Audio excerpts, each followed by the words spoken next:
नमस्कार, स्वागत है आपका। मैं हूं आपके साथ लोकेंद्र त्यागी। पश्चिम एशिया के रण क्षेत्र से इस वक्त एक ऐसी खबर सामने आ रही है जिसने पूरी दुनिया के कूटनीतिक गलियारों में हलचल मचा दी है। अमेरिकी राष्ट्रपति डोनाल्ड ट्रंप ने एक बार फिर अपने चिर परिचित अंदाज में बड़ा दावा ठोक दिया है। ट्रंप का कहना है कि जिस ईरान के साथ उनकी सीधी जंग चल रही है, उसी ईरान ने अब उन्हें एक गिफ्ट भेजा है।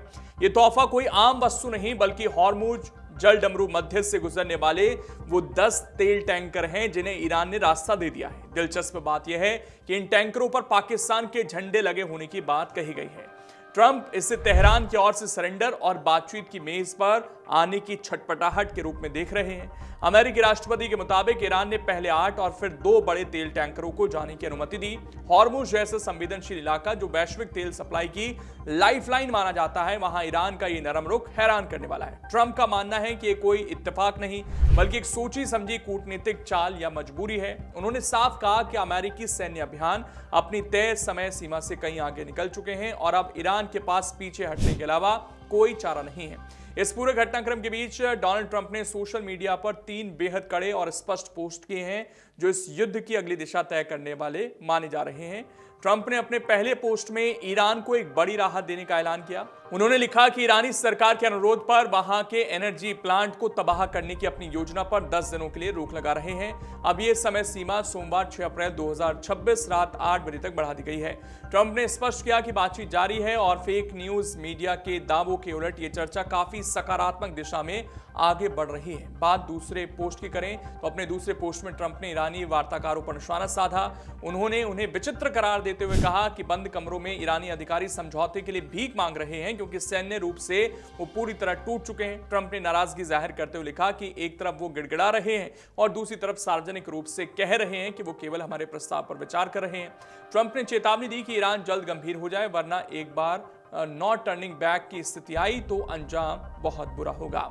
तीसरे पोस्ट में ट्रंप का गुस्सा नाटो देशों पर फूटा। उन्होंने 2 टूक कहा कि ईरान जैसे संघीय देश को सैन्य रूप से बर्बाद करने में नाटो देश ने अमेरिका की रत्ती भर भी मदद नहीं की। ट्रंप ने गर्व से कहा कि अमेरिका को नाटो से किसी भी चीज की जरूरत नहीं, लेकिन दुनिया को यह याद रखना चाहिए कि जब ईरान को घुटनों पर लाया जा रहा था तब नाटो कहां खड़ा था।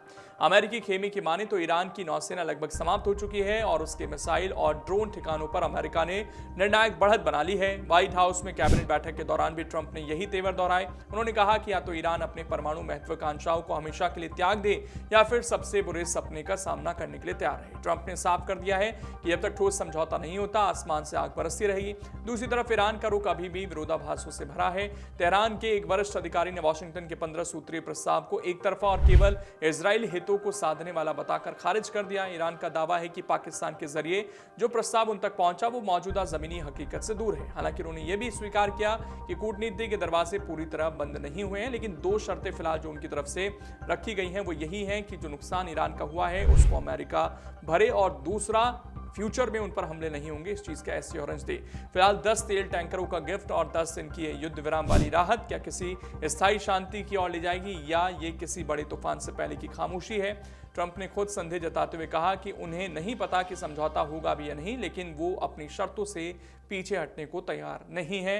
अब सारी चीजें जो हैं भविष्य पर टिकी हुई हैं। बाकी इस पर आपकी क्या राय है, कमेंट कर जरूर बताएं। अगर आप ये वीडियो YouTube पर देख रहे हैं तो हमारे चैनल को सब्सक्राइब कर बेल आइकन दबाएं और Facebook पर देख रहे हैं तो हमारे पेज को लाइक करें। अगर आप ये वीडियो YouTube पर देख रहे हैं तो हमारे चैनल को सब्सक्राइब कर बेल आइकन दबाएं और Facebook पर देख रहे हैं तो हमारे पेज को लाइक करें।